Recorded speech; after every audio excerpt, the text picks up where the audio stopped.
If you enjoy the content on this channel, please like and subscribe.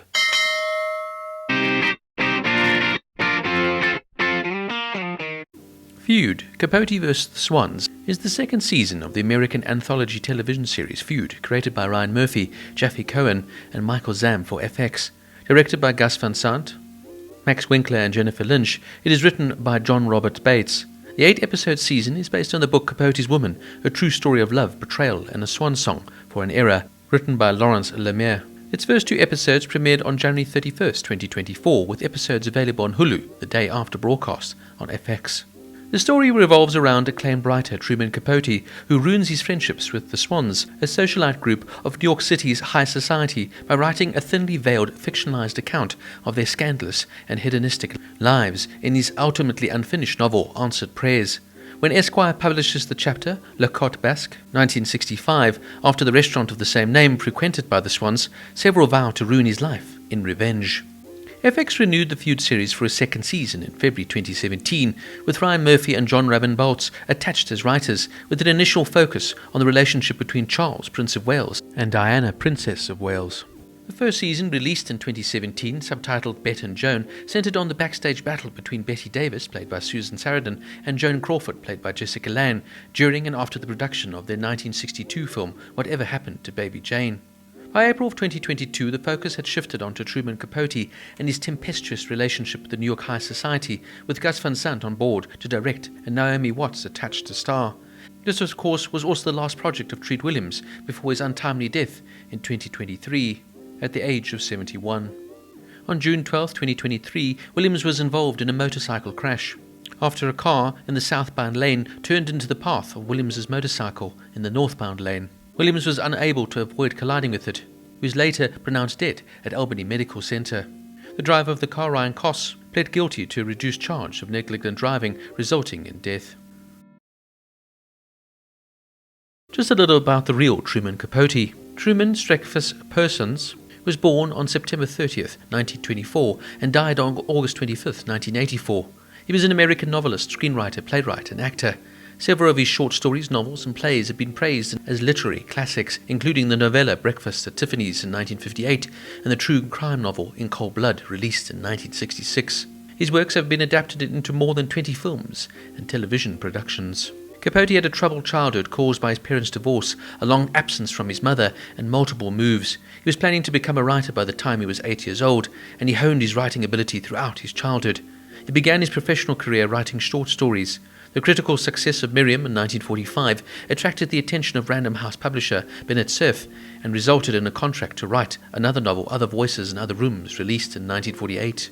Capote earned the most fame with In Cold Blood, a journalistic work about the murder of the Kansas farm family in their home. Capote spent 6 years writing the book, aided by his lifelong friend Harper Lee, who wrote To Kill a Mockingbird.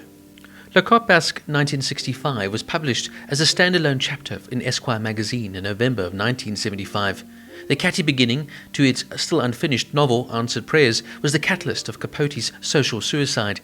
Many of Capote's circle of high society female friends, whom he called his swans, were featured in the text, some under pseudonyms and others by their real names. The chapter is said to have revealed the dirty secrets of these women and aired the dirty laundry of New York City's elite. As a result, Capote was ostracized from New York society and from many of his former friends. The aftermath of the publication is said to have pushed Truman Capote to new levels of drug abuse and alcoholism, mainly because he claimed not to have anticipated the backlash it would cause in his own personal life. Capote would die in 1984. Capote was 59.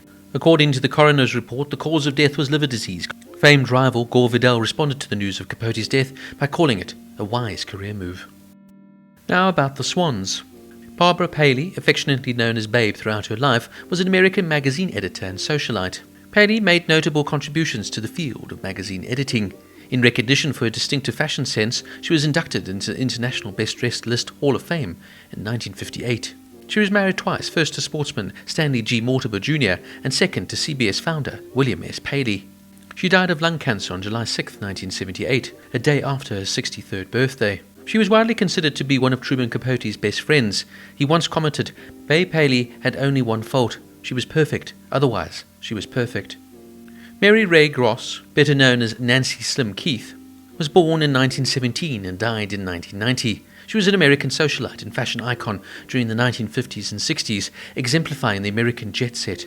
She was married 3 times. Firstly to American film director Howard Hawks, secondly to American producer Leyland Hayward, and finally to British banker and aristocrat Kenneth Keith, Baron Keith of Castleacre. She and her friend Bay Paley, with thinly veiled inspiration of characters in Truman Capote's novel Answered Prayers. She is also credited for bringing Lauren Bacall to Hollywood's attention by showing her then-husband, producer Howard Hawks, a magazine cover with Bacall's picture on it. Lucy Douglas CZ Guest was born in 1920 and died in 2003.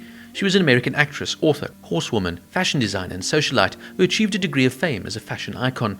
She was frequently seen wearing elegant designs by designers like Montbrocheur. Her unfussy, clean-cut style was seen typically as American, and she was named the International Best Dressed Hall of Fame in 1959. Caroline Lee Bouvier, later Radiswell, was born in 1933 and died in 2019. She was also an American socialite, public relations executive and interior designer.